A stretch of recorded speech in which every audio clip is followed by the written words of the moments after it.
যেখানে আল্লাহ পাক কোরআনে বলেছেন আহাল্লাহুল বাইআ ওয়া হারামার রিবা, আল্লাহ পাক সুদকে হারাম করেছেন এবং ব্যবসাকে হালাল করেছেন।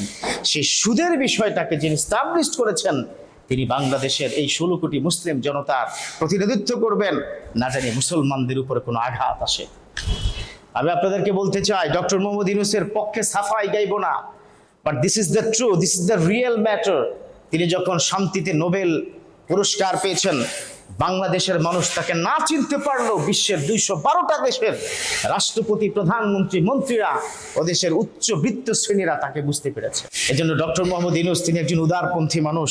আপনারা ইতিমধ্যে খেয়াল করেছেন যে তিনি বাংলাদেশে এসে বললেন যে আমি স্বেচ্ছায় আসিনি, আপনারা আমাকে এনেছেন। যেহেতু আমাকে এনেছেন, so you have to abide by all of the order of my side. আমার পক্ষ থেকে যতগুলো কথা, আমি যতগুলো নীতিমালা, যতগুলো বাংলাদেশের কল্যাণে কথা বলবো আপনাদের শুনতে হবে।